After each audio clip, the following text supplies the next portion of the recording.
अच्छा भाई, second type of testing जो होती है चाय स्क्वायर टेस्ट में, वो कॉन्टीजेंसी टेबल टेस्ट होता है। ठीक है, इसमें रॉज एंड कॉलम्स में आपको दिया हुआ होता है, इसके अंदर कॉन्टीजेंसी टेस्टिंग होती है। सही है। क्वेश्चन नंबर 1 है। क्वेश्चन नंबर 1 के अंदर है, given the following data test at 0.05 level of significance whether there is any relationship between the level of education and social activities of an individual। सही है, यहाँ तक आपका क्वेश्चन है। ठीक है, इसके अंदर नल हाइपोथेसिस क्या हो जाएगा? तो हमें टेस्ट किस पे करना है? हमें टेस्ट करना है वेदर टेस्ट है 0.05 level of significance whether there is any relationship between the level of education and social activities। सही है, तो नल हाइपोथेसिस क्या गिवन होगा? There is no relationship between the level of education and social activities. Alternative hypothesis क्या हो जाएगा? There is any relation there is a relationship between the level of education and social activities। Level of significance आपका क्या है? 0.05 level of significance है। ठीक है ना। टेस्ट स्टैटिस्टिक्स के अंदर आते हैं, ये हमारा पहला पार्ट हो जाता है।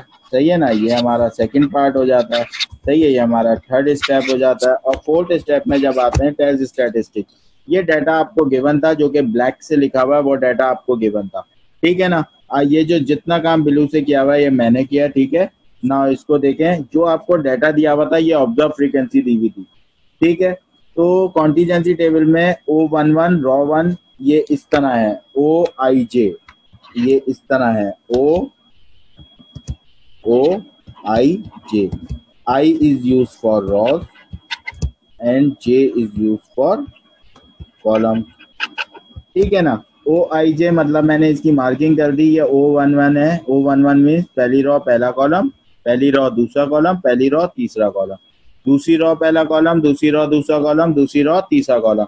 इसी तरह से तीसरी रो पहला कॉलम, तीसरी रो दूसरा कॉलम और थर्ड रो थर्ड कॉलम।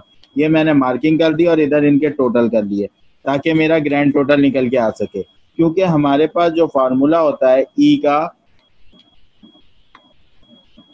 सही है ना, ई का जो हमारे पास फार्मूला होता है एक्सपेक्टेड फ्रीक्वेंसी निकालने के लिए, वो फार्मूला होता है हमारा EIJ is equal to RICJ divided by grand total. ठीक है ना। तो मैंने रॉ का कॉलम किया 20 + 10 + 10 40 आ गया। इस सेकंड रॉ का टोटल किया 30 + 50 80 80 + 80 160 आ गया। ठीक है ना। ये पहली रॉ का टोटल आ गया। सही है, ये रॉ 1 का टोटल है, ये रॉ 2 का टोटल है और ये रॉ 3 का। हॉरिजॉन्टल रॉज होती है हमारे पास, वर्टिकल कॉलम्स होते हैं। ये कॉलम 1 का टोटल, ये कॉलम 2 का टोटल और ये मैंने निकाला कॉलम 3 का टोटल। इसका यूं टोटल करें और इसका यूं टोटल करें, कैसे भी टोटल करें, इसका आंसर ग्रैंड टोटल जो आएगा दोनों तरफ से 400 आएगा। देखें 160 + 40 200 200 + 200 400 60 + 120 कितना हो गया? 180 180 + 220 400। ठीक है, अब हमें एक्सपेक्टेड फ्रीक्वेंसी मालूम करनी है। इसके अंदर एक्सपेक्टेड फ्रीक्वेंसी का फार्मूला क्या है? EIJ is equal to RICJ divided by grand total. सबसे पहले जिस तरह O11 है, हमें E11 निकालना पड़ेगा। E11 निकालने के लिए फार्मूला क्या हो जाएगा? E11 के लिए हमारा फार्मूला क्या हो जाएगा? RI। सही है, I is use for raw, R1 और CB1 E11 है तो रॉ भी 1 कॉलम भी 1 डिवाइडेड बाय ग्रैंड टोटल। इसी तरह से E12 के लिए क्या हो जाएगा? Raw 1 column 2 divided by grand total. ठीक है, तो ये E11 का फार्मूला मैंने लगाया। E11 का जब मैंने फार्मूला लगाया, रॉ 1 कॉलम 1 पहली raw first raw first column. सही है, E11 का मतलब है पहली रॉ पहला कॉलम। पहली रॉ का टोटल कितना था? 40। पहले कॉलम का टोटल कितना था? 60 डिवाइडेड बाय ग्रैंड टोटल। तो ये E11 आ गया। E12 निकाला, पहली रॉ दूसरा कॉलम, पहली रॉ का टोटल 40, दूसरे कॉलम का total 120 divided by grand total आ गया। ठीक है, इसी तरह से 13 पहली रॉ का टोटल, कॉलम 3 का total divided by grand total. तो रॉ ये E13 आ गया। E13 फाइंड आउट करने के बाद देखे E13 रॉ 1 का टोटल, कॉलम 3 का total divided by grand total. E21 21 पे जब आए तो रॉ 2 का टोटल 160, सही है। कॉलम 1 का total 60, 160 multiply by 60 divided by grand total. अब 2 1 हो गया, 2 मतलब सेकेंड रॉ फर्स्ट कॉलम, सही है। सेकेंड रॉ का टोटल क्या था? सेकेंड रॉ का टोटल था 160, कॉलम 1 का टोटल था 60। अब 2 2 के लिए रॉ 2 कॉलम 2 160 120 डिवाइडेड बाय 400,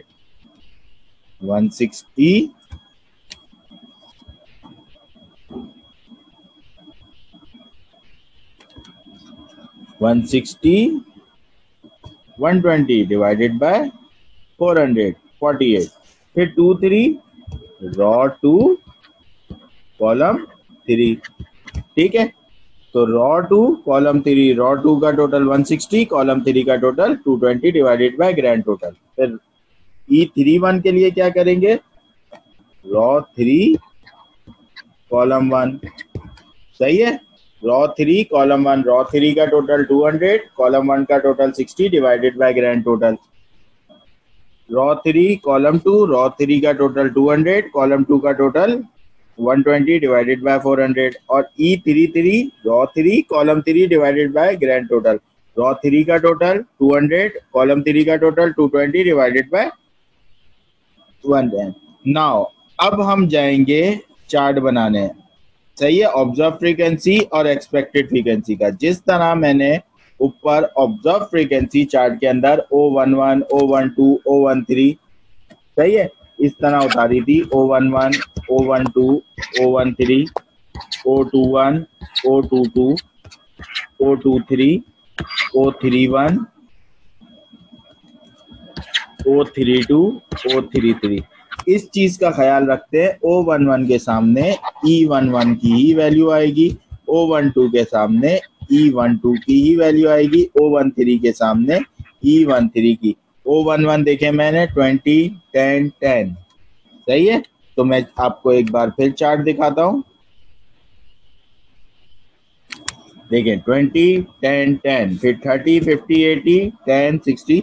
इस तरह मैंने O11 पहली रॉ पहला कॉलम, पहली रॉ दूसरा कॉलम, पहली रॉ तीसरा कॉलम, ठीक है। इसी तरह E11 E12 E13 E21 22 23 और E31 32 33 की जो वैल्यूज आई हैं, O11 के सामने E11, O12 के सामने E12, O13 के सामने E13, O21 के सामने E21, O2 के सामने E22, O23 के सामने E23, सही है ना। इसी तरह O31 के सामने E31 की वैल्यू, E32 की वैल्यू O32 के सामने, O33 के सामने E33 की वैल्यू, ठीक है ना। ये 3 3 की वैल्यू, ठीक है ना। ये आ गई आपकी E33 की वैल्यू, ठीक है। नाउ अब आपके पास एक्स स्क्वायर का फार्मूला क्या होता है? X square is equal to O minus E का स्क्वायर डिवाइडेड बाई ई।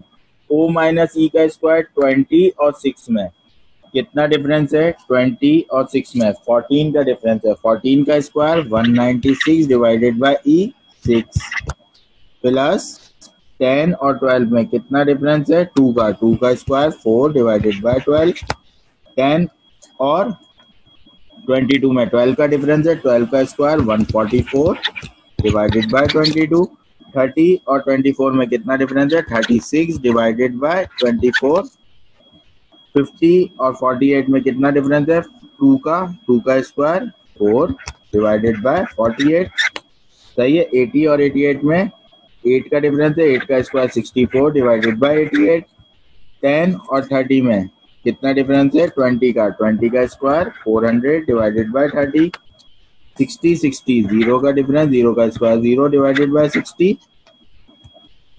130 और 110 में 20 का डिफरेंस, 20 का स्क्वायर 400 डिवाइडेड बाय 110। इन सबको आप प्लस करते हुए आएंगे कैलकुलेटर में, तो आपका आंसर देखेंगे 59.5 आएगा। ये आ गई आपकी एक्स स्क्वायर कैलकुलेटेड की वैल्यू।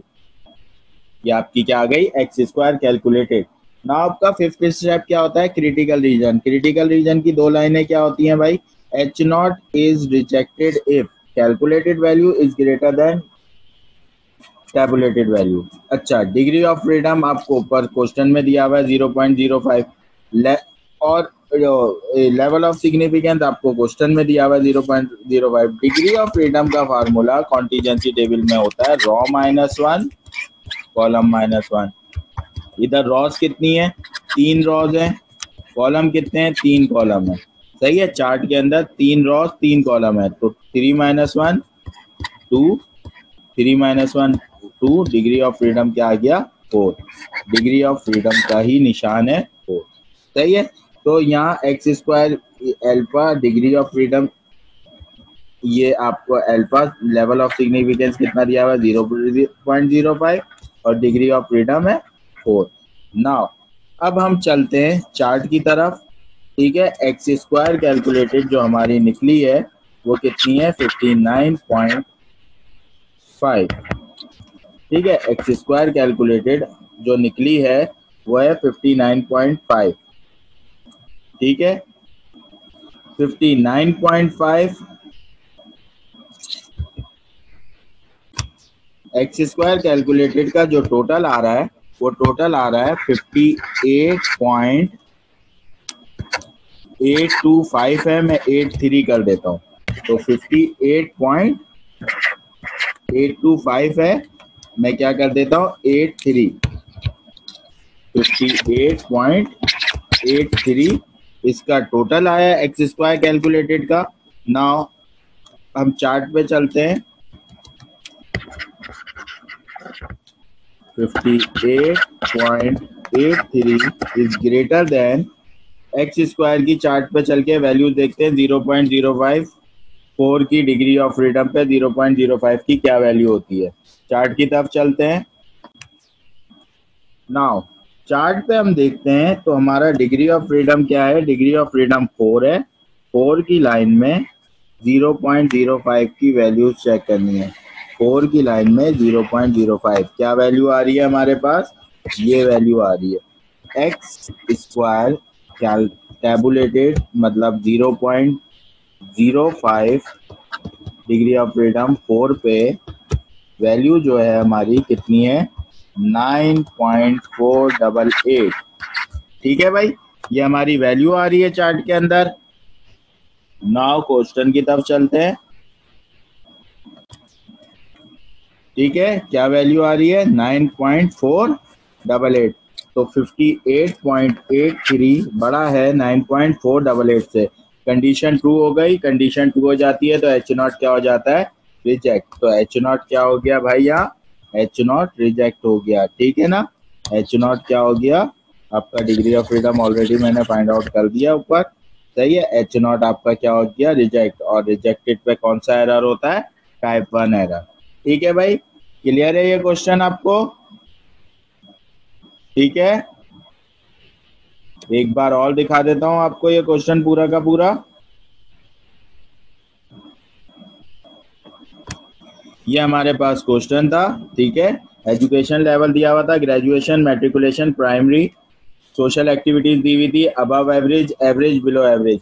हमें कह रहा था whether there is any relationship पे टेस्टिंग करनी थी, तो नल हाइपोथेसिस हमने लिखा देयर इज नो रिलेशनशिप, और अल्टरनेटिव हाइपोथेसिस लिखा there is a relationship between the level of education and social activities. Level of significance हमें सवाल में गिवन था, अगर नहीं गिवन होता तब भी डिफॉल्ट होता है 5%। यहाँ गिवन था, अगर नहीं होता तो तब भी डिफॉल्ट क्या होता है 5%, हम 5% ही लेते। ठीक है, नाउ मैंने क्या किया, ऑब्जर्व फ्रीक्वेंसी पे मार्किंग कर दी। रॉ 1 की ऑब्जर्व फ्रीक्वेंसी, पहली रॉ पहला कॉलम, पहली रॉ दूसरा कॉलम, पहली रॉ तीसरा कॉलम, दूसरी रॉ पहला कॉलम, दूसरी रॉ दूसरा कॉलम, दूसरी रॉ तीसरा column, third raw first column, third raw second column, third raw third column, और इनके टोटल कर दिए। रॉ 1 का टोटल आया, रॉ 2 का टोटल आया, रॉ 3 का टोटल आया।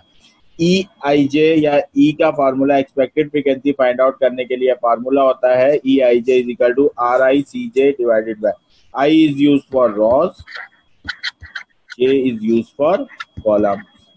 ठीक है, जिस तरह ऑब्जर्व फ्रीक्वेंसी है इसी तरह E11 इतनी ही 9 ऑब्जर्व फ्रीक्वेंसीज हैं, तो 9 ही एक्सपेक्टेड फ्रीक्वेंसी निकलेगी। क्योंकि ये कॉन्टीजेंसी टेबल किसका दिया हुआ है, 3/3 का, 3 रॉज हैं और 3 कॉलम है, 3/3 का कॉन्टीजेंसी टेबल गिवन है हमें, ठीक है ना।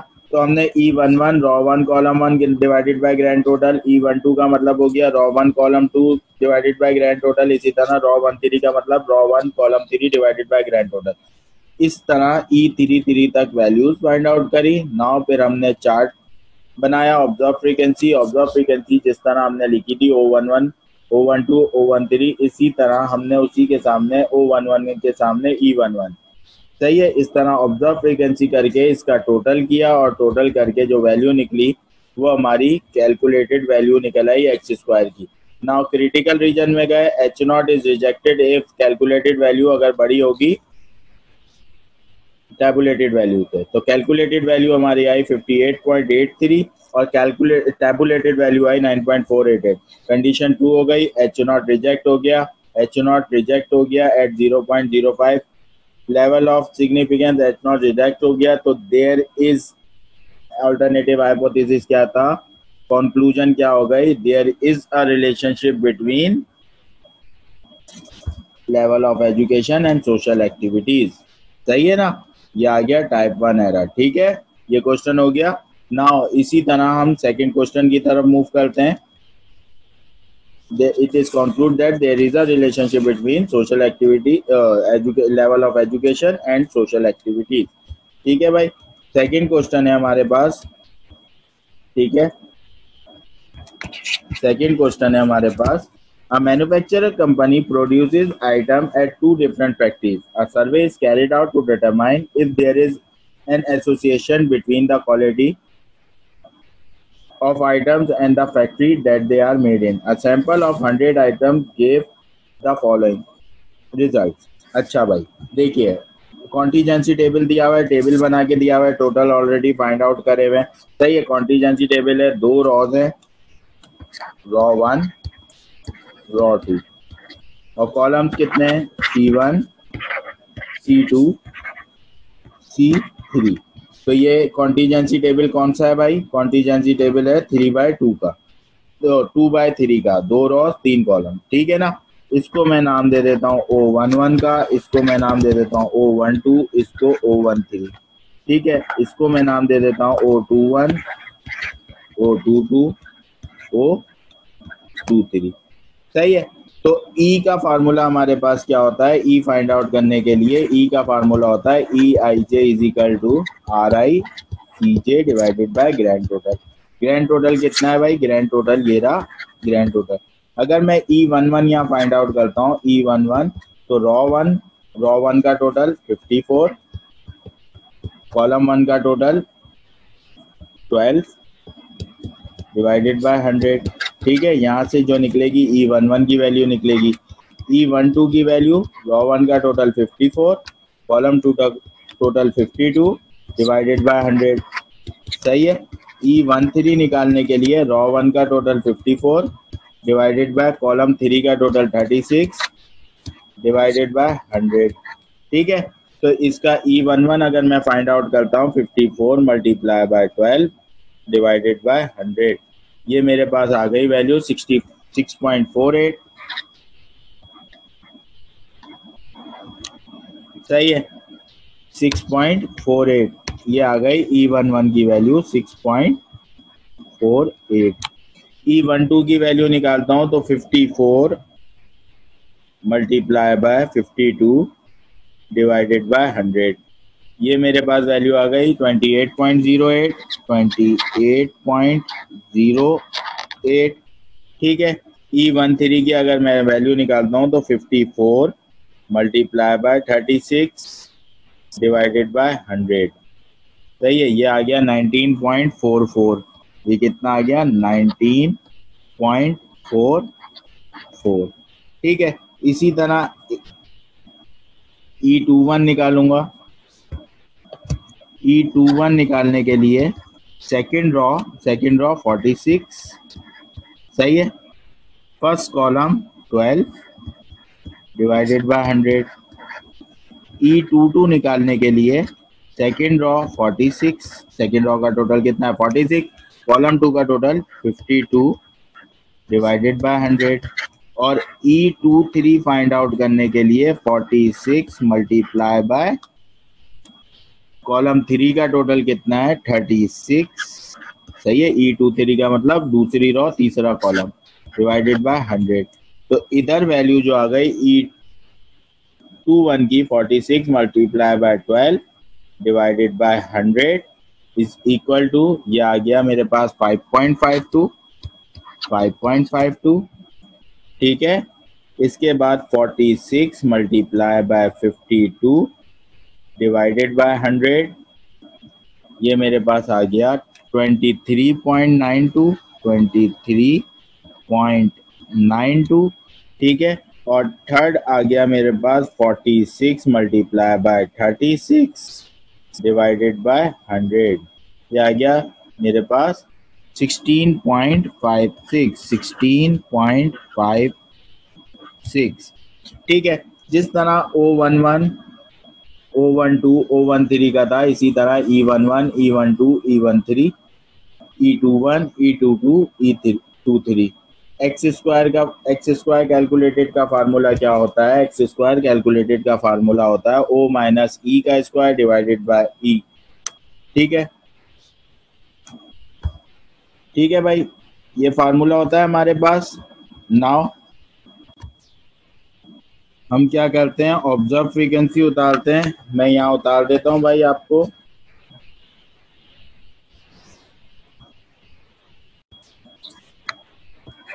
ऑब्जर्व फ्रीक्वेंसी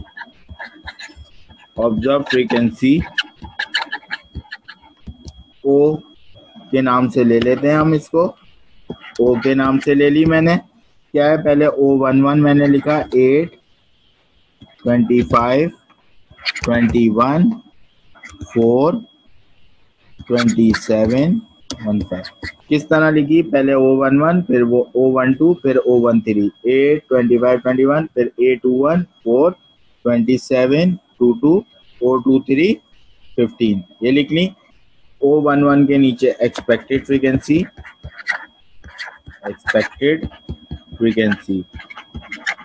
कैपिटल ई भी लिख सकते हैं, स्मॉल ई भी लिख सकते हैं। E11 की वैल्यू 6.48। ठीक है।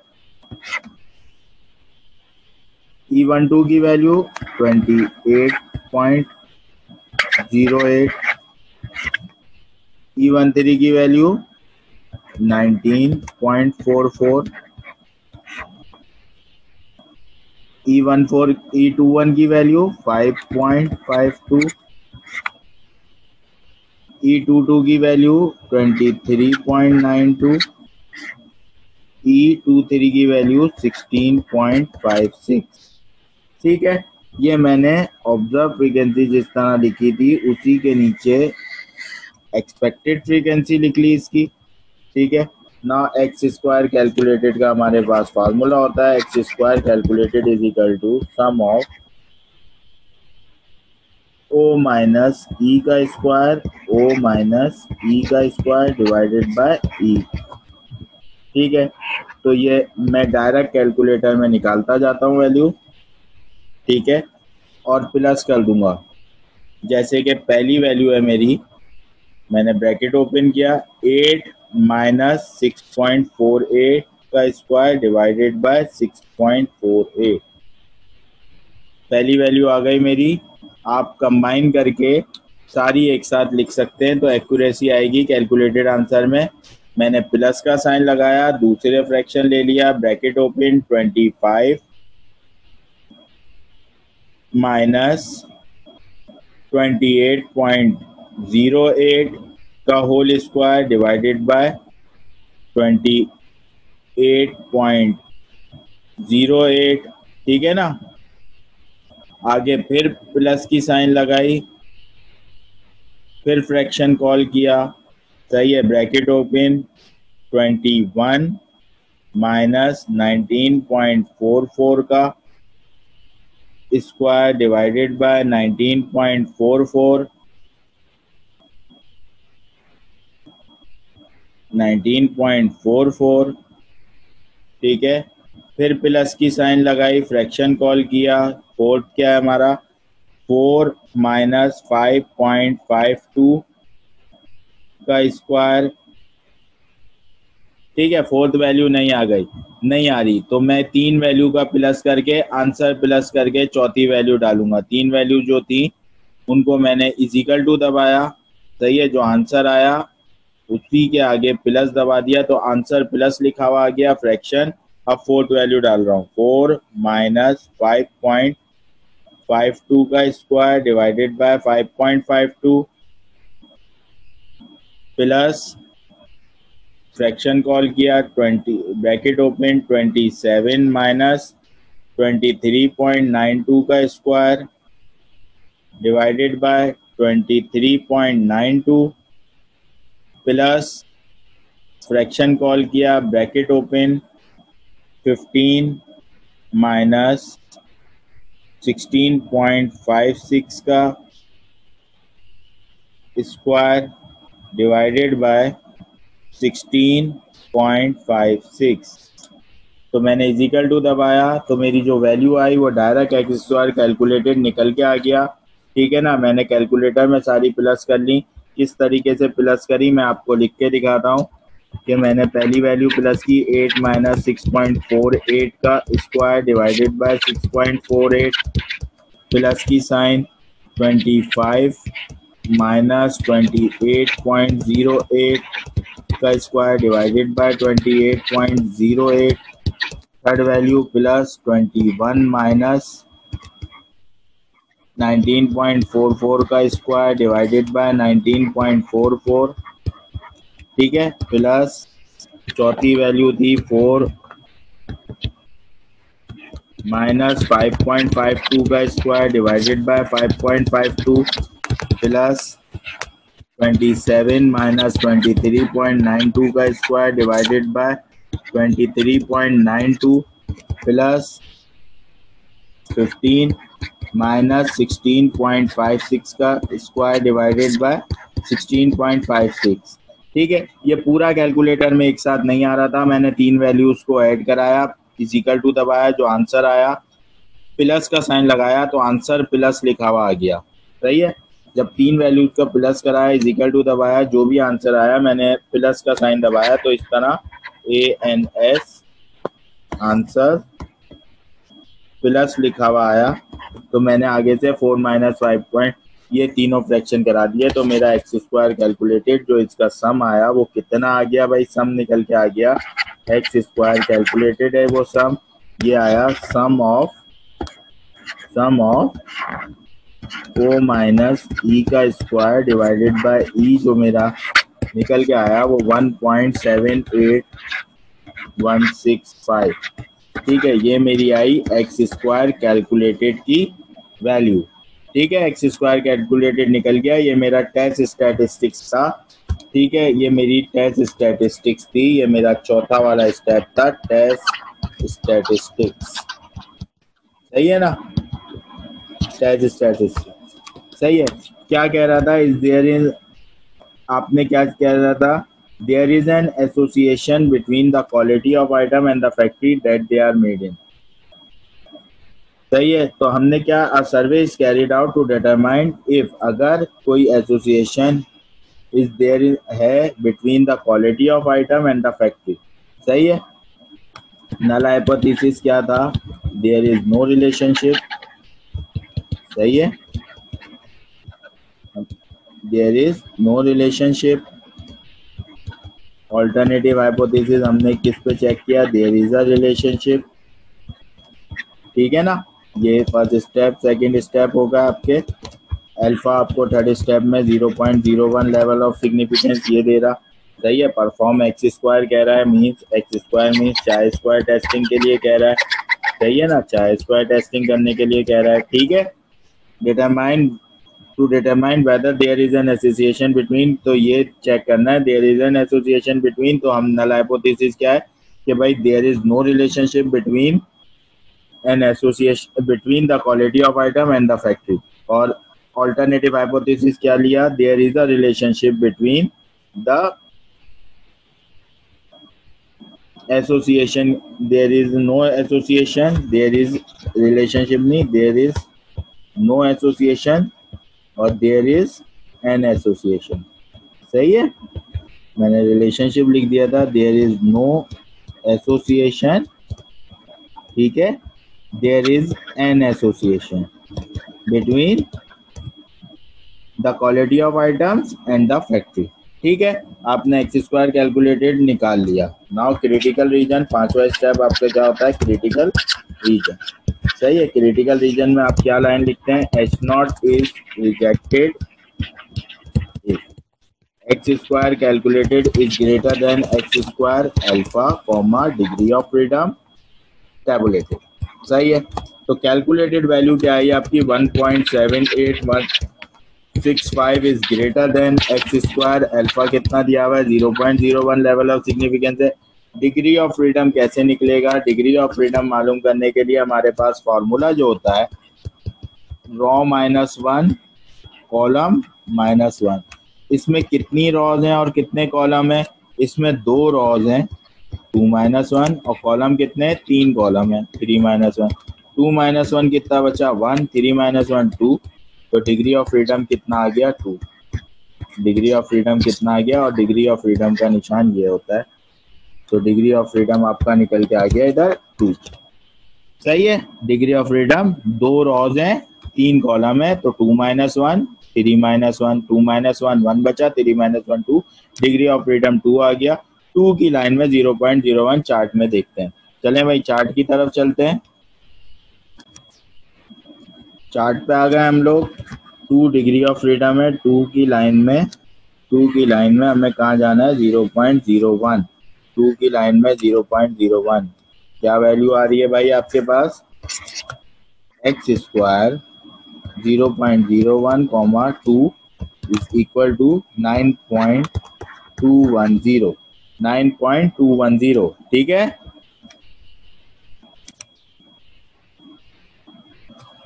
9.210। कंडीशन क्या हो गई, 1.78 बढ़ा है, या कंडीशन आपकी हो गई फॉल्स। कंडीशन आपकी क्या हो गई, फॉल्स हो गई, क्योंकि 9.210 ये आ रहा है। 9.210 हमने चार्ट पे वैल्यू देखी, 9 कंडीशन फॉल्स हो गई। कंडीशन 2 होती तो एच नॉट रिजेक्ट हो जाता, H not is accepted. H not क्या हो गया, एक्सेप्ट हो गया एट 0.01 लेवल ऑफ सिग्निफिकेंस। ठीक है, ये एक्सेप्ट हो गया एट 0.01 लेवल ऑफ सिग्निफिकेंस पे। कंक्लूजन क्या हो गई, it is conclude that, conclusion क्या हो गई, it is conclude that there is an association between the, आपसे क्या पूछा था, आपने क्या लिया था, अल्टरनेटिव हाइपोथेसिस क्या हो गया, नल हाइपोथेसिस रिजेक्ट हो जाता। अगर नल हाइपोथेसिस एक्सेप्ट हो गया तो हमारी कंक्लूजन क्या हो गई, कंक्लूजन मैं यहाँ बना देता हूँ, it is conclude that there is no association between, there is no association between the quality of items and factory, between the quality of items and factory। सही है, ये आपकी कंक्लूजन आ गई। ठीक है ना, ये आपकी क्या आ गई, कंक्लूजन आ गई।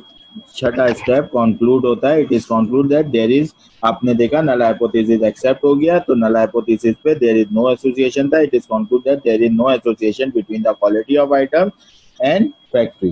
ठीक है भाई, क्लियर है ये क्वेश्चन, इजी होता है कॉन्टीजेंसी टेबल भी। ठीक है, क्लियर है भाई ये क्वेश्चन। नाउ पहला हमने क्या पढ़ा, पहला हमने पढ़ा भाई 2/2 का 3/3 का कॉन्टीजेंसी, फिर हमने पढ़ा 3/2 का कॉन्टीजेंसी। अच्छा, अगर अब हमारा कॉन्टीजेंसी टेबल जो हो वो 2/2 का हो, अगर हमारा कॉन्टीजेंसी, ये सिर्फ 2/2 के कॉन्टीजेंसी टेबल के लिए कंडीशन होती है, बाकी कोई सा भी कॉन्टीजेंसी टेबल हो 4/4 का होता है, 4/3 का हो रहा है, 3/2 का है, 2/3 का है, बस 2/2 का अगर कॉन्स्टिट्यूएंसी टेबल हो तो फिर क्या कंडीशन होती है, there is further complication if data is presented in a 2/2। 2/2 का मतलब क्या होता है, ये रॉ लिखी हुई होती है ऑर्डर में और ये पहले कॉलम लिखा हुआ होता है। तो रॉ बाय कॉलम, दो रॉज और दो कॉलम हो कॉन्टिजेंसी टेबल में। In this case there is an adjustment made during the calculation of the chi square value of the data. Any numerical value for O minus E must be reduced by 0.5। तो any value, हर value क्या होती है, reduce हो जाती है 0.5 regardless of sine. ठीक है, चाहे स्क्वायर का फार्मूला जो हो जाता है, चाहे स्क्वायर का 2/2 कॉन्टिजेंसी के लिए फार्मूला क्या हो जाता है, ओ माइनस ई का मॉड। ओ माइनस ई के मॉड से मुराद ये होता है अगर मॉड में वैल्यू 5 हो तो 5 कहलाती है और मॉड में वैल्यू -5 हो तो वो तब भी 5 कहलाती है, पॉजिटिव वैल्यू कंसीडर की जाएगी। तो ओ माइनस ई की जो वैल्यू होगी उसमें से ओ माइनस ई की वैल्यू, जैसे ऑब्जर्व इधर अगर मैं सपोज करूं ओ की वैल्यू इधर 2 है और इसकी वैल्यू 5 है, तो ओ माइनस ई 2 - 5, तो -3 का मतलब 3 मॉड के अंदर है, तो इन दोनों का बस डिफरेंस देखेंगे हम लोग। डिफरेंस कितना है, 3 में से आप 0.5 को माइनस करेंगे, 2.5 बचा, 2.5 का स्क्वायर करेंगे। ठीक है ना, ओ माइनस ई पहले हम डिफरेंस का स्क्वायर कर रहे थे, 3 का स्क्वायर, इधर 2.5 का स्क्वायर करेंगे। ठीक है भाई, तो ये कॉन्टिजेंसी टेबल 2/2 में कंडीशन होती है। Modulus means ignore the sign, ignore the sign means negative sign को आप इग्नोर कर देंगे। The correction involve reducing all values o minus e by 0.5 regardless of the sign o minus e। यही चीज आपको बता रहा है, मॉड में 10 हो -5 तो ये भी 10 - 5 9.5 है, -10 हो तो इसको भी पॉजिटिव 10 कंसीडर करेंगे, इसको भी पॉजिटिव 10 कंसीडर करेंगे और 10 - 0.5 9.5 ही बचता है। ठीक है, इसकी नाउ एग्जांपल देखते हैं, आपकी स्टडी टेक्स्ट की ही एग्जांपल है, तरीके का सारा वो है, बस उसके अंदर आपकी जो वैल्यूज हैं वो आपकी सिर्फ रिड्यूस हो जाएंगी 0.5 से। ये आपकी O11 की वैल्यू हो गई, ये आपकी O12 की वैल्यू हो गई, इसी तरह ये 21 की वैल्यू, ये 22 की वैल्यू। क्या O11 क्यों लिया, पहली रो में लिखा हुआ है, पहले कॉलम में लिखा हुआ है, पहली रो में लिखा हुआ है, दूसरे कॉलम में लिखा हुआ है, सही है। ये कॉलम 1 है आपका और ये आपका कॉलम 2 है। ठीक है ना, तो ये दूसरे कॉलम की पहली रो है, पहली दूसरी रो है, पहला कॉलम है, ये दूसरी रो दूसरा कॉलम है, ये रो 1 का टोटल, ये रो 2 का टोटल, ये आपका ग्रैंड टोटल। ठीक है, और ये 48 प्लस ये 22, ये C1 का टोटल, C1 का टोटल और ये C2 का टोटल। सही है, आपको इधर इसके अंदर से एक्सपेक्टेड फ्रीक्वेंसी जो मालूम करनी है वो कौन सी मालूम करनी है, E11 की। E11 की मतलब हो गया रो 1 कॉलम 1। क्योंकि फार्मूला क्या होता है ई का फार्मूला होता है EIJ is equal to RICJ divided by grand total. सही है, तो इधर E11 मालूम करने के लिए रो 1 का टोटल 20, सही है, कॉलम 1 का total 22 divided by grand total 50। E12 निकालने के लिए क्या करेंगे, पहली रो का टोटल 20, सेकंड कॉलम का टोटल 28 डिवाइडेड बाय 50। सही है, इसी तरह E21 जब निकालेंगे तो दूसरी रो का टोटल 30, कॉलम 1 का टोटल 22 डिवाइडेड बाय 50 और E22 जब फाइंड आउट करेंगे दूसरी रो का टोटल 30, दूसरे कॉलम का टोटल 28 डिवाइडेड बाय 50। ठीक है, तो इन्होंने किस तरह लिखा है, देखें इन्होंने इस तरह से लिखा है, मैं इनकी तरीके से नहीं लिख रहा, मैं अपने तरीके से लिख रहा हूँ। O11 मैंने पहले 14 लिखा, फिर O12 लिख दूंगा मैं 6, सही है, फिर O21 लिखा मैंने 8, फिर मैंने O22 लिखा 22। ठीक है, तो मैं E11 ये मेरी O11 है, ये मेरी O12 है, ये O21 है, O22 है। ठीक है, तो मैं इधर E11 O11 के सामने लिखूंगा, E12 O12 के सामने, E21 O21 के सामने, E22। सही है। तो जब मैं इसकी वैल्यूज, ये वैल्यूज नहीं लूंगा, इसकी वैल्यूज E11 जब निकालूंगा तो ये क्या आ गया मेरा 20 मल्टीप्लाई बाय 22 डिवाइडेड बाय 50। ये मेरी वैल्यू आ गई 8.8। E11 की पहली वैल्यू आ गई। E12 जब मैंने निकाला 20 मल्टीप्लाई बाय 28 डिवाइडेड बाय 50, तो ये मेरी आ गई 11.2। ठीक है। E21 जब मैंने निकाला 30 मल्टीप्लाई बाय 22 डिवाइडेड बाय 50, 13.2। और E22 जब मैंने निकाला 30 मल्टीप्लाई बाय 28 डिवाइडेड बाय 50, तो ये मेरा आ गया 16.8। देखें, तरीकेकार कोई अलग नहीं है। मैंने values O11 O12 O21 O22 निकाली है।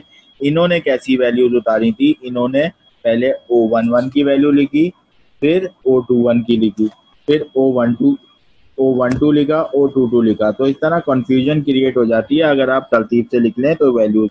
देखें, इनकी 14, फिर 6, फिर 8, फिर 22। आंसर भी E11 का कैसे ही आया 8.8, फिर हमारा 11.2, फिर 13.2, 16.8। तो मेरा वाला मेथड यूज करेंगे तो कंफ्यूजन नहीं होगी।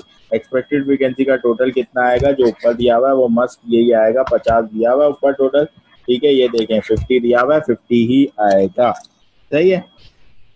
नाउ ये मेन काम हमने कर लिया, observe frequency minus expected frequency.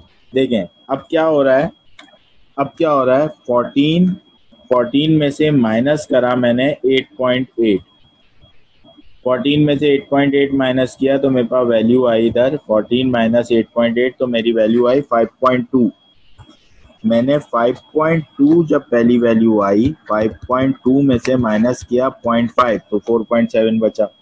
ठीक है। दूसरी वैल्यू 11.2, दूसरी वैल्यू क्या? मैंने 6 में से 11.2, तो भाई मुझे पॉजिटिव वैल्यू लेनी है तो मैंने बड़ी वैल्यू में से माइनस कर दिया छोटी। 11.2 माइनस 6, तो मेरा क्या बचा? 5.2 ही बचा। 5.2 में से जब माइनस किया 0.5। तीसरी मेरे को जब पॉजिटिव वैल्यू लेनी है, क्योंकि मॉड के अंदर है तो पॉजिटिव वैल्यू लेनी है, तो मैं उल्टा ही माइनस कर देता हूँ। बड़ी में से छोटी माइनस कर दी मैंने, -8। तो यहाँ भी क्या बचा मेरा? 5.2 माइनस 0.5। और यहाँ भी क्या बचा? 5.2 माइनस 0.5। ईजी वे ये होता है, आपने जब मॉड के अंदर ये लिखी हुई है, मॉड में लिखा हुआ है O माइनस ई, तो आपका आसान तरीका ये होता है O और E में जो वैल्यू बड़ी हो उससे माइनस कर दें। यहाँ 14 बड़ा था, 14 से 8.8 माइनस किया। यहाँ 11.2 बड़ा था तो 11.2 में से माइनस किया तो पॉजिटिव आया। 13.2 से माइनस किया, पॉजिटिव आया। 16.8 से माइनस करता तो नेगेटिव आता, लेकिन हमें पॉजिटिव लेना पड़ता है, इसलिए मैंने 22 में से 16.8 माइनस किया, 5.2 आया, माइनस करा 0.5, 4.7। सही है। ये 4.7 जो आया, ये 4.7 का स्क्वायर ई माइनस, अब क्या होगा? 4.7 जो आ रहा है, 4.7 का स्क्वायर डिवाइडेड बाय ई। तो पहला वाली जो वैल्यू है ये आ गई 4.7 का स्क्वायर डिवाइडेड बाय पहली ई क्या है? 8.8। आप देखें, आपने पहली वैल्यू निकाली 4.7 का स्क्वायर डिवाइडेड बाय 8.8, तो आपकी पहली वैल्यू क्या निकल के आई? 2.510। आपकी पहली वैल्यू आई 2.510। सही है। लेकिन जब मैंने सेकंड में 4.7 का स्क्वायर डिवाइडेड बाय मेरी एक्सपेक्टेड फ्रीक्वेंसी सेकंड वाली क्या है? 11.2। मैं 11.2 से जब मैंने डिवाइड किया सेकंड को, तो मेरी सेकंड आई 1.972। सही है। मैंने सेकंड के लिए क्या किया? सेकंड वाली के लिए मैंने यहाँ लिख देता हूँ, सेकंड वाली के लिए 4.7 का स्क्वायर, और सेकंड मेरी एक्सपेक्टेड वैल्यू क्या थी? 11.2।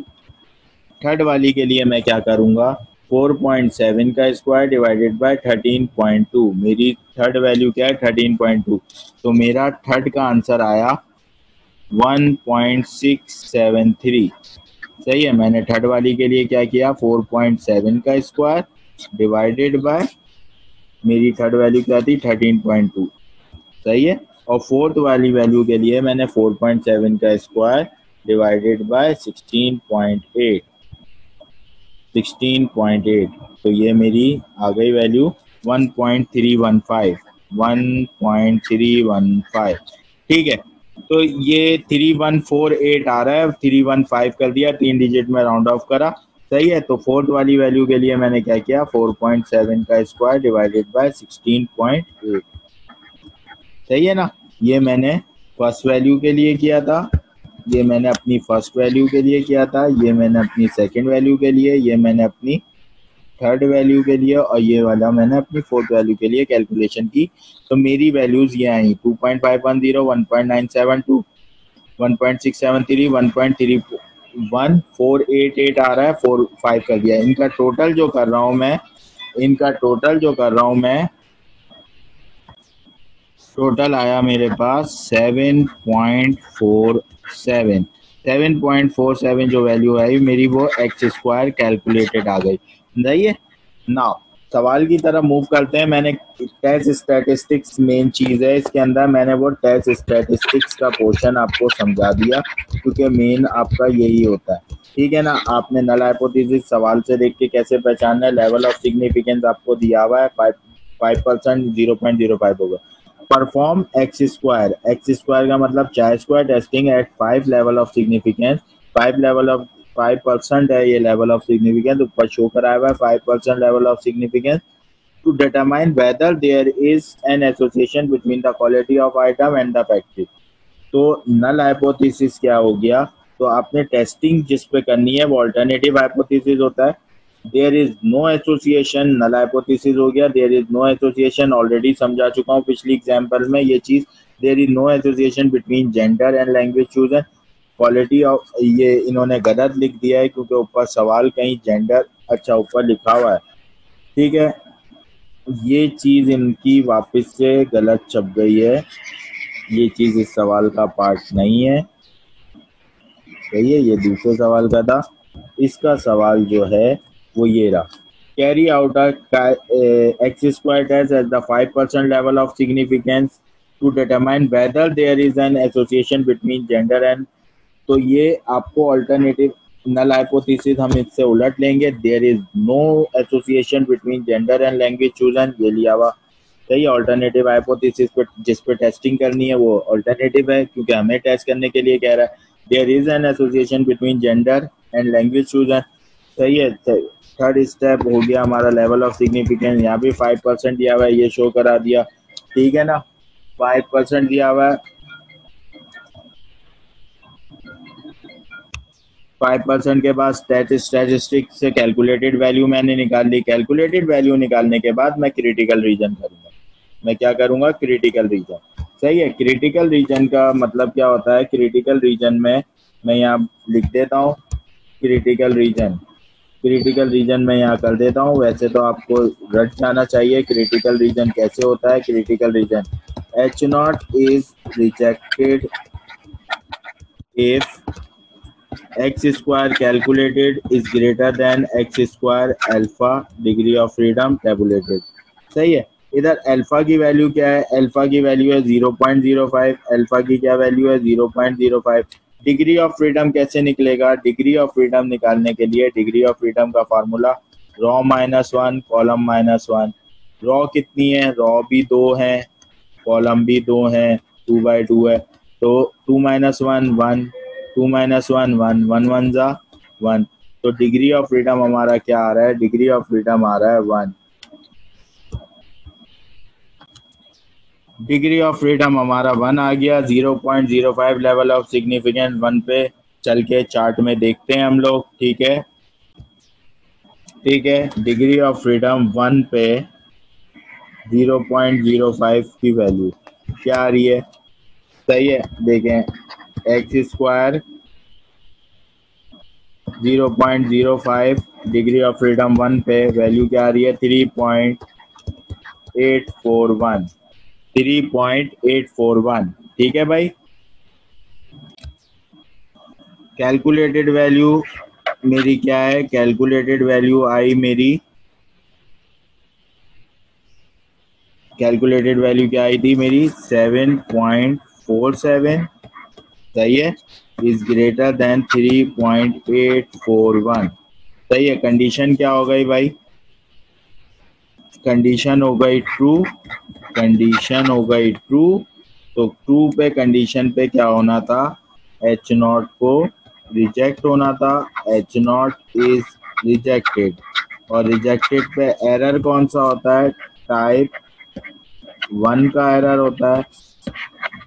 H not is rejected, type 1 error निकल के आ गया, ठीक है। एच नॉट इज रिजेक्टेड हो गया, एच नॉट जब रिजेक्ट हो गया, सही है, एच नॉट जब रिजेक्ट हो गया तो there is an association between, तो हमारा कंक्लूजन क्या हो गई, कंक्लूजन हमारी ये हो गई, conclusion it is conclude that, ये कंक्लूजन हो गई आपकी, इट इज कंक्लूड दैट, ये आपकी कंक्लूजन है, there is an association between gender and language chooser. देखें इन्होंने क्या किया, 95% कट ऑफ वैल्यू निकाली 1 डिग्री पे, 3.841 इनकी भी वैल्यू आई, क्या square calculated in mod, conclusion क्या आई, there is a null hypothesis should be rejected, हमारा भी रिजेक्ट हो गया, there is evidence of association between, ठीक है भाई, क्लियर है ये क्वेश्चन। नाउ एक पास पेपर का सवाल देखते हैं, पास पेपर का काफी इंपॉर्टेंट क्वेश्चन है ये, काफी इंपॉर्टेंट क्वेश्चन है क्योंकि ये वर्डिंग में वर्ड प्रॉब्लम की तरह क्वेश्चन आया हुआ है और इससे आपने खुद से बनाना है, ठीक है। स्प्रिंग 2003 का क्वेश्चन है, स्प्रिंग 2003 क्वेश्चन नंबर 8 का सी है, investigating the success of it interviewers, a firm find that 176 out of 225 interviews attempted by train interviewers, सही है। ट्रेन इंटरव्यूअर्स का वर्ड आया एक, आर सक्सेसफुली, सक्सेसफुली का वर्ड आया completed, of 310 interviews attempted by untrain interviewers आया only 188 successfully completed, सही है। तो इधर हमें कॉलम लगते हैं, देखें कॉलम क्या बन रहे हैं, एक ट्रेन इंटरव्यूअर्स का, एक अनट्रेन इंटरव्यूअर्स का, ये दो कॉलम बना दिए मैंने, कॉलम 1 कॉलम 2, ठीक है भाई। कॉलम 1 ट्रेन इंटरव्यूअर्स का, कॉलम 2 अनट्रेन इंटरव्यूअर्स का, सक्सेसफुल, अनसक्सेसफुल या नॉट सक्सेसफुल, ठीक है। इधर इन्होंने क्या दिया था, 176 आउट ऑफ 225, देखें 176 आउट ऑफ क्या, ट्रेन इंटरव्यूअर्स, ट्रेन इंटरव्यूअर्स का आपने पहला कॉलम बनाया, आपकी मर्जी है, आप रॉज भी बना सकते हैं इसको, ठीक है ना, आप रॉ में भी लिख सकते हैं, आंसर में कोई फर्क नहीं आएगा, लेकिन मैंने कॉलम में ट्रेन इंटरव्यूज लिखा तो 176 successful, 176 out of 225 interviews attempted by train inter are successfully completed, तो सक्सेसफुली कंप्लीटेड है, सक्सेसफुल 176 है ट्रेन के, सही है, और टोटल कितने थे 225, सही है। तो क्या बच गया, वन जब 225 टोटल था उसमें से 176 माइनस किया तो 49 क्या बच गए, नॉट सक्सेसफुल या अनसक्सेसफुल।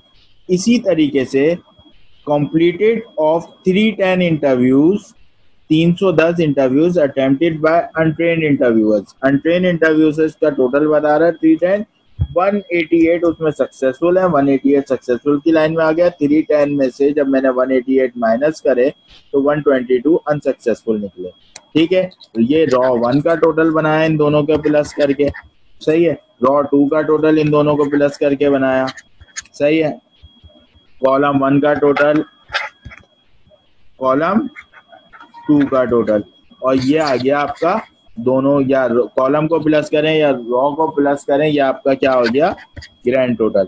ई का फार्मूला ऑलरेडी आपको पता है, E I J is equal to row 1 row I column J divided by grand total, ये 2/2 का है तो इसमें से 0.5 माइनस होगा, सही है। तो इसका एक्स स्क्वायर का टेस्ट स्टैटिस्टिक्स का जो फॉर्मूला है वो एक्स स्क्वायर कैलकुलेटेड का फार्मूला क्या बनेगा, एक्स स्क्वायर कैलकुलेटेड का formula bracket open O minus E mod के अंदर माइनस 0.5 का स्क्वायर डिवाइडेड बाय ई, ठीक है।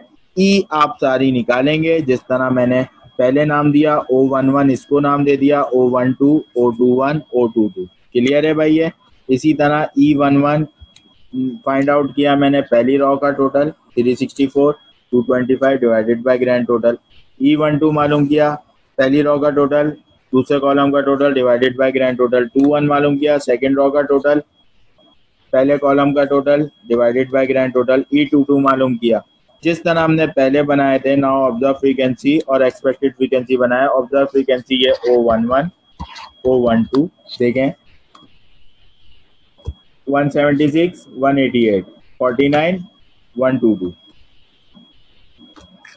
O21, O22 उसी तरीके से लिखी जिस पैटर्न से हम चल रहे हैं, उसी पैटर्न से। एक्सपेक्टेड फ्रीक्वेंसी हमने कैसे निकाली? ये हमने एक्सपेक्टेड फ्रीक्वेंसी ये चारों निकाली। O11 के सामने E11 की लिखी, O12 के सामने E12 की लिखी। ठीक है, ये E11 थी हमारी, ये E12 थी, ये मेरी निकली थी E21 और ये मेरी निकली थी E22। O माइनस E इन दोनों में डिफरेंस देखा, सही है, -0.5 का square divided by E direct करके आप निकालें।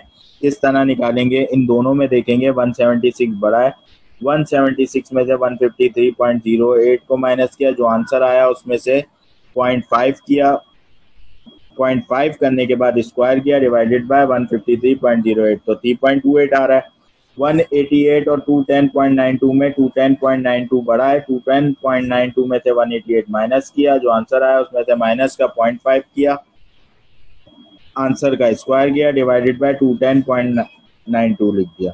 ठीक है, इसी तरह 49 और 71.92 में 71.92 में से माइनस किया 49, जो आंसर आया उस आंसर में से 0.5 को माइनस करने के बाद स्क्वायर किया डिवाइडेड बाय E 71.92।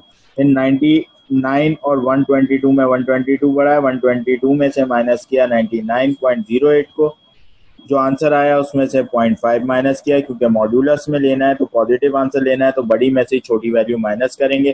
ठीक है, तो पॉजिटिव आंसर आएगा, जो भी आंसर आएगा उसमें सबसे पहले 0.5 माइनस करने के बाद उस आंसर का स्क्वायर कर देंगे और डिवाइडेड बाय E कर देंगे। आपने कोई चीज इस तरह नहीं करनी कि थोड़ी थोड़ी करके लिखनी है, आपने डायरेक्ट कैलकुलेटर यूज करना है। जैसे कि फोर्थ वैल्यू पे आपने डायरेक्ट लिखा 122 माइनस 99.08, आपके कैलकुलेटर पे आंसर दिख रहा है 573 अपॉन 25। आप डायरेक्ट इसी में से सिर्फ माइनस का बटन दबाएं तो आंसर ANS माइनस लिखा हुआ है, 0.5 माइनस कर दिया, इजिकल टू आपके फिर एक फ्रैक्शन आ गया 1121 अपॉन 50। आप उसका स्क्वायर का बटन दबा दें तो आंसर के ऊपर स्क्वायर आ गया। ठीक है, फिर आपके पास आंसर स्क्वायर करने के बाद 502.656 हो रहा है, आपने डिवाइडेड बाय दबाया एक्सपेक्टेड फ्रीक्वेंसी। एक्सपेक्टेड फ्रीक्वेंसी क्या है? 99.08। तो आपकी चौथी में वैल्यू करके दिखा रहा था 5.073, मैंने दो डिजिट में लिखे, तो ये निकाल लिया मैंने, सही है, दो डिजिट में। ये मेरी एक्स स्क्वायर कैलकुलेटेड की वैल्यू निकल के आ गई 17.72, सही है। क्रिटिकल रीजन बनाया मैंने, H0 is rejected if calculated value is greater than tabulated value, सही है। 2/2 का आपका है रॉ -1 कॉलम -1, आपने डिग्री ऑफ फ्रीडम किया, रॉ भी 2 हैं कॉलम भी 2 हैं, तो 2 - 1 1, 2 - 1 1, 1 1 जा 1, तो डिग्री ऑफ फ्रीडम क्या निकल के आ रहा है आपका?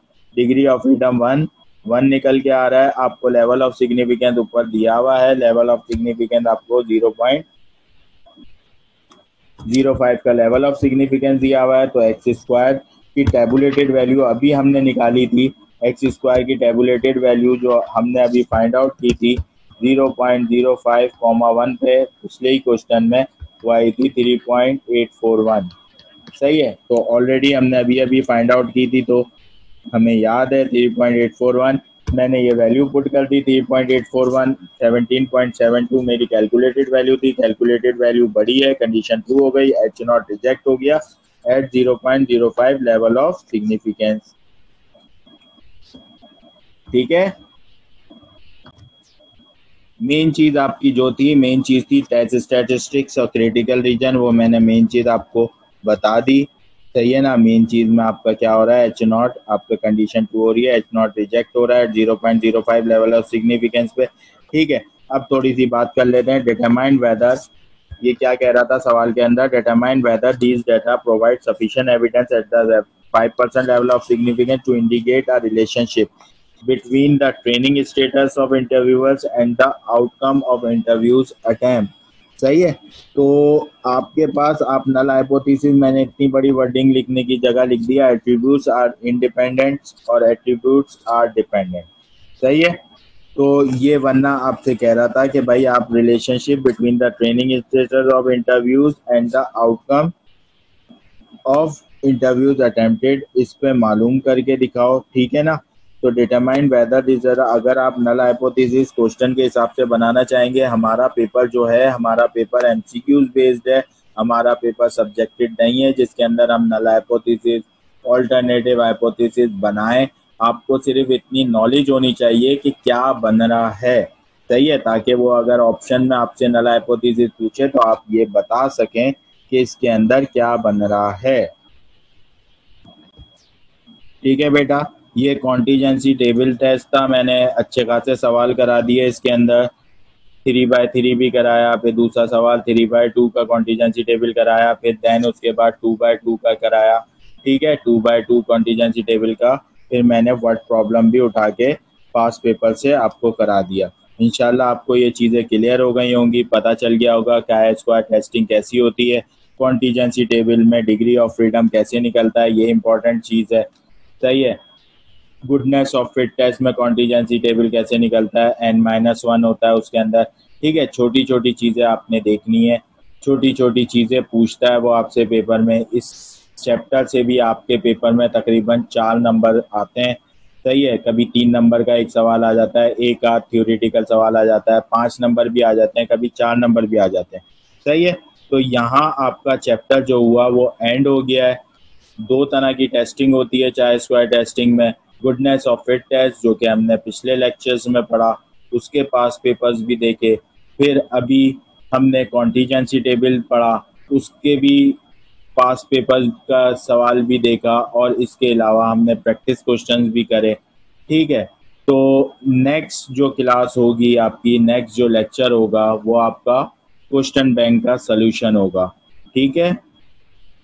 अल्लाह हाफिज़।